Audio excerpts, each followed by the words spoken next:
Today's speaker has a great American success story and is one of our school's most successful alumni.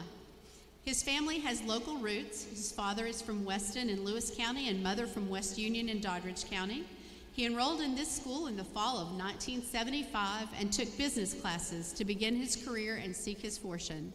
He left home with only $68 in his pocket at the age of 21 and began a career in sales and entrepreneurship that has led him to a successful career as a real estate investor and to the boardroom of two of Florida's largest private companies, Westgate Resorts and Starboard Cruise Lines. Jim currently serves as the CEO of Westgate Resorts based in Orlando, Florida, the largest privately held vacation ownership company in the United States, where he has been a senior executive for more than 40 years. At Westgate, he helped grow the company from a few $1 million in revenue and only 16 rooms at one resort to more than 14,500 rooms across 22 resorts around the country and more than $1.3 billion in revenue.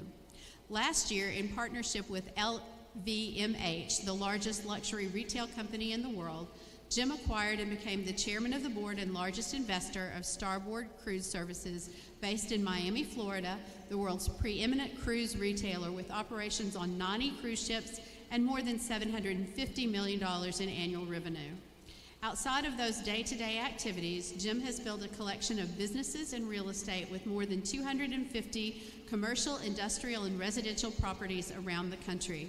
Some of those holdings include the most iconic and well-known tourist destinations and restaurants, including the Cocoa Beach Pier, Orlando Helitours, Hog's Breath Saloon in Key West, and Ski Beach in beautiful Leesburg, Florida. In addition to these activities, Jim sits on the board of directors of the Westgate Foundation. In his personal time, Jim is a passionate conservationist and has worked to preserve thousands of acres of his own environmentally sensitive land throughout Florida. We've invited Jim here today to help inspire you with his life story. Like many of you, he comes from humble beginnings, and he likes to tell people that his grandparents, who lived their entire lives here in West Virginia, still had an outhouse until he was in the 10th grade. Jim's story shows that the American dream is still very much alive for anyone who is willing to go out and work for it. It is with great pride that we ask our esteemed alumnus, Jim Gissy, to come up and speak to you today. Please join me in welcoming Mr. Jim Gissy.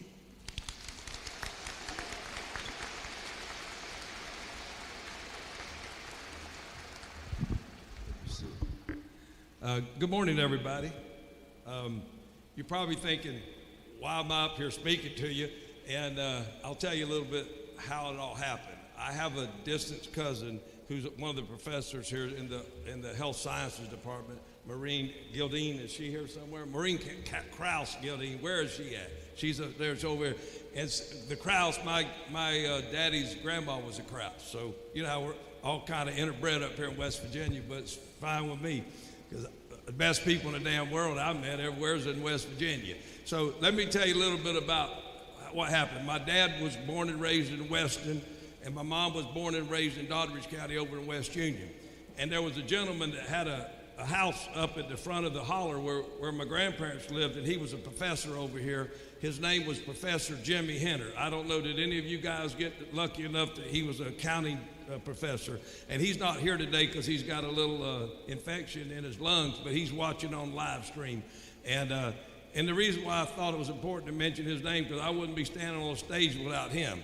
I came up, that's my brother right there taking a picture. I came up here in May of 1975 to visit my grandparents, and I ended up staying. My granddaddy had some cancer at the time, and I would drive into Monday, Wednesdays, and Fridays. And Jimmy Henner said, well, why don't you come on up and take some courses over at Glenville State Teachers College? And that's what it was called back then. And I could drive you to and from. And I thought, wow, that's interesting. And it was a generous offer. And boy, I was real lucky, because I remember what my grandma her name was Mary. She used to always say, well, that Jimmy Henner, he's the smartest man in the county. He's a CPA. And just be able to spend time with him, but you'll learn a lot. And so that's how I ended up going to school here. And I enrolled and the only place I was in was that Clark Hall over there, that Clark Business School, and the cafeteria. I'd just go back and forth between the classes. And so I didn't graduate here because I went to Florida and finished junior college down there, and that's all I got. It's an AA and AS degree, general business, but it didn't stop me from accomplishing my goals and dreams of what I had as a child. But my connection to West Virginia is my parents. My dad went to West Virginia forestry school up in Morgantown, and when because he wanted to work outside, and so when he graduated, he got a job with a timber company down in South Georgia and North Florida, and that's why I was born in Georgia. So that's why I have a kind of accent, I was thinking the night before I flew here, I was thinking, what am I? And I said, we always call ourselves hillbillies because that's what my daddy always said we were. But I'm really not a hillbilly because I was born in Georgia, South Georgia. We call ourselves crackers down there. And I was thinking, I guess I'm a crackabilly. So I just started a new word. I'll be a crackabilly. But anyway, so we would come here every year for 2 weeks vacation. And we go back and forth, between our grandparents. So West Virginia blood runs deep in my blood. In fact, I got 6 brothers and sisters, and 5 of them sitting right over there. It runs in their blood too, because they're here to share. And they're all super successful in everything they chose to be too. Some of them are school teachers, some of the media specialists, audiovisual, whatever they got into, they excelled in their field. And that came from our parents, okay? And our parents came from West Virginia. Okay, so it's just something about people from West Virginia. Well, there ain't nobody I love more than my mama and daddy. And they're both passed, but so if I love my mom and daddy more than anybody on the planet Earth, and they both West Virginia, what does that say about West Virginia people, okay? I just have a connection with y'all. Okay, I walked around this place before I was speaking, before I went and rode up, and I was looking at everybody. I said, y'all just like the people I grew up with. Okay, so I feel very comfortable to be here this morning with you, and I'm honored. My active cousin, Maureen, asked me 8 or 10 years ago to do this. I was over at a chicken dinner over in Leading Creek, and I said, I didn't think I was qualified. Like y'all were I was a little nervous, like why y'all want to hear me speak? But I'm very honored to be here now, and I feel like I qualify now. So that's kind of how I got here. So let's talk about you. Because my life, I was 18 years old. And in September of 75, I was 18. In October, I turned 19. So just try to visualize my age when I was here. I'm 67 and a half. I'll be 68 in October. I don't even know where the 49 years went. Your life goes like that. So I'm going to talk to you students now. So I just wanted to give you a little bit of history of how I got here. But let's talk about you, because we're not here to talk about me. We're here to talk about you, okay, and your future. And what you want out of your life, okay?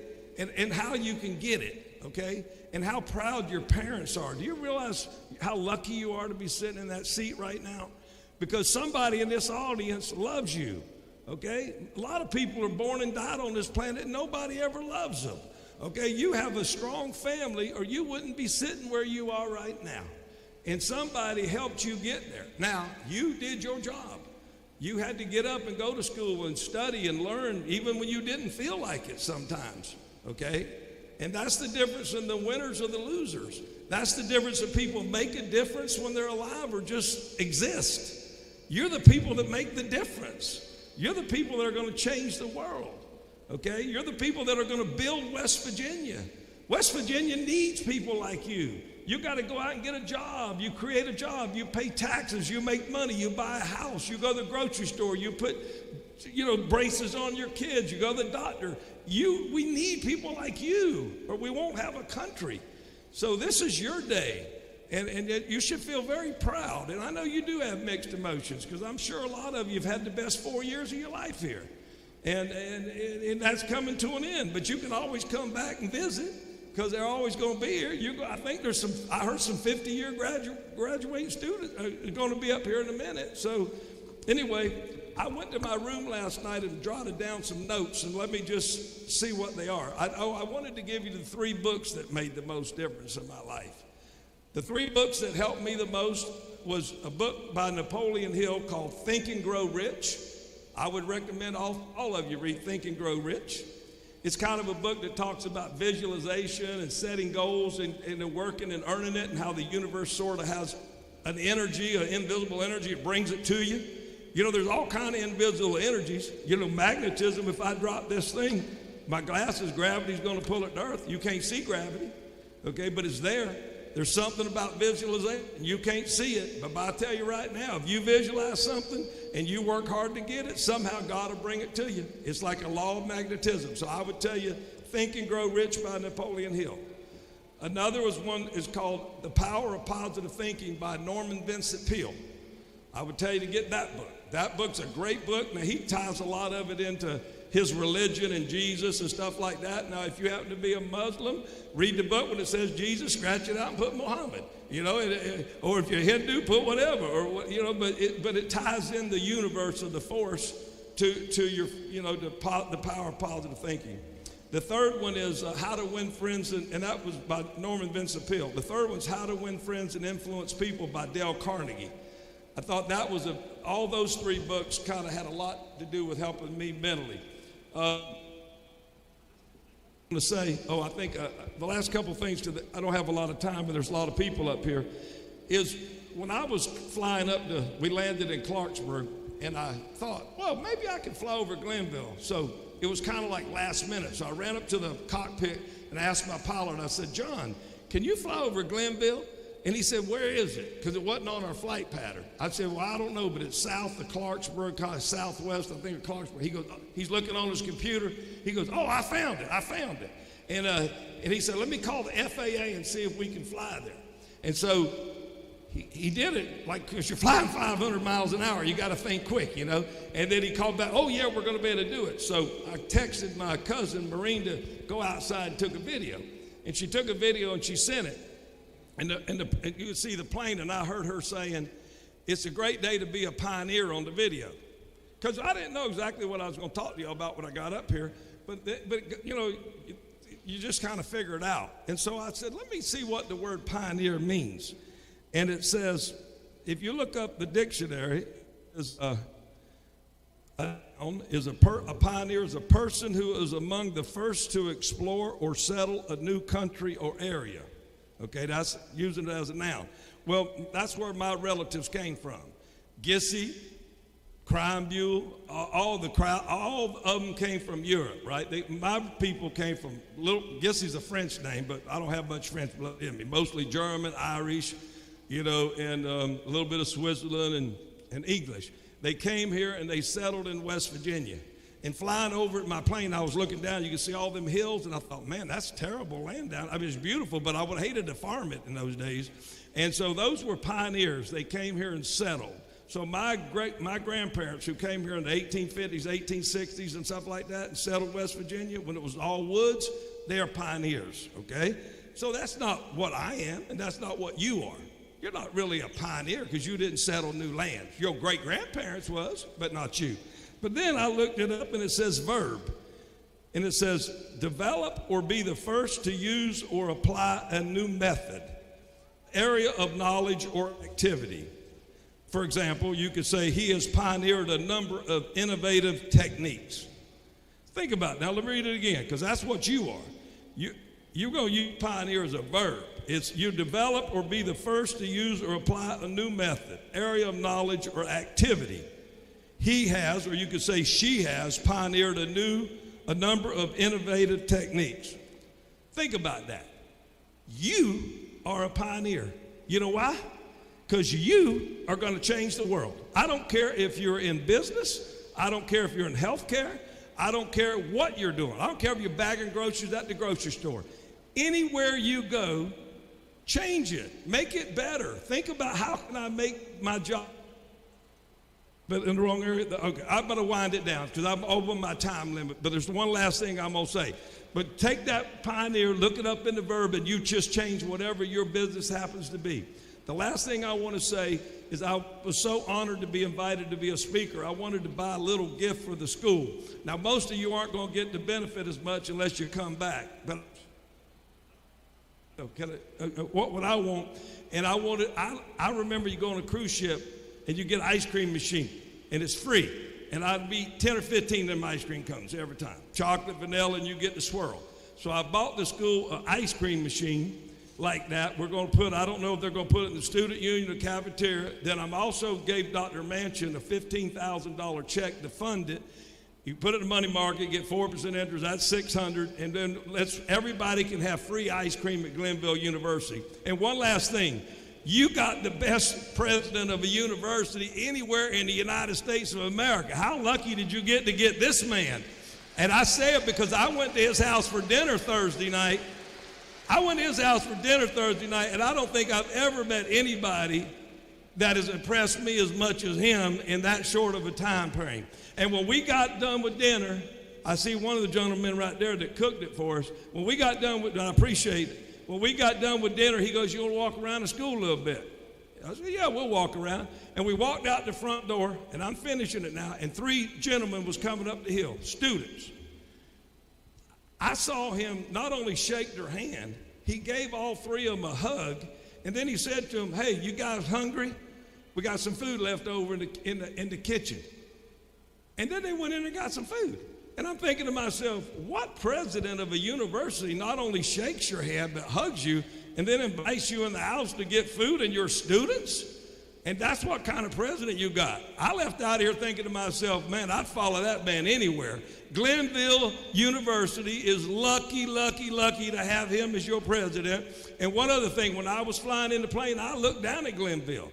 And you seen all them green, like big foothills, and you see Glenville down there in the university sitting up on top of the hill. It's like you're living in heaven. Do you understand? You are isolated from the chaos out there. It is a crazy world out there. And how lucky you are to be at Glenville University with leadership like this. The professors care about you, and there's something about this school. There's a love and happiness. Every single day I walked on. Have a great day. I wish you all a wonderful life, and I'm glad that your life has started the same as mine in Glenville University. Have a wonderful life.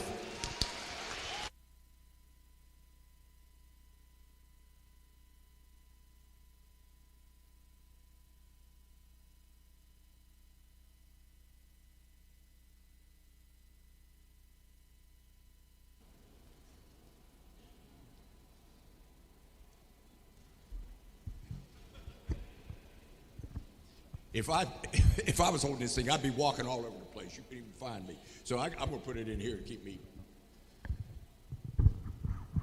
By the way, we've already determined the ice cream machine will be in the president's house. And some of you may be able to come over and get some if there's any left after I'm done with it. I love ice cream, and I love little ice cream cones. So, Jim, he mentioned it's great day to be a pioneer, that he was mentioning that. But let me expand a little bit upon that. It's a great day to be a pioneer and listen to somebody who's been so successful in life as Jim Gissy to come back and inspire you all. So let's give him another hand.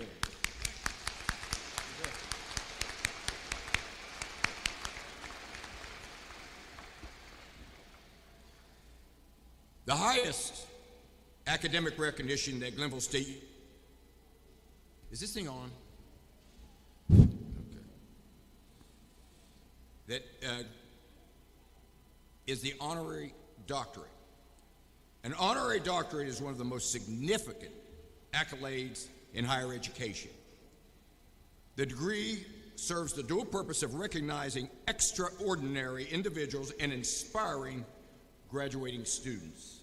It is awarded to distinguished who merit special recognition for genuine achievement and distinction compatible with the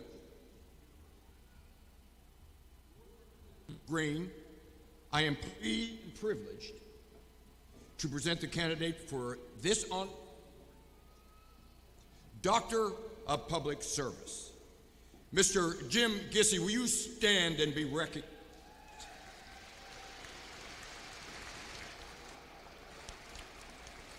I invite Board Representative Green to escort me forward, and we a degree that would make the gods on Mount Olympus hang their shame for being so inferior. Oh, right here. Okay, I'll just stand there.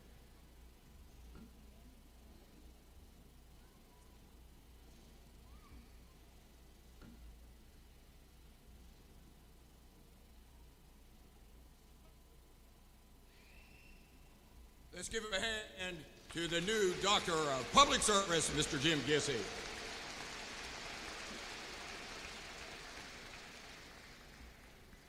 I also want to continue by the authority vested in me. Jim's, just stay there. I'm not done talking. By the authority vested in me by the Board of Governors of Glenville State University in the state of West Virginia, I hereby confer upon you the degree of Doctor of Public Service, honoris causa, which is Latin for, I'm not 100% sure. Congratulations, Dr. Gissy. Thank you so much.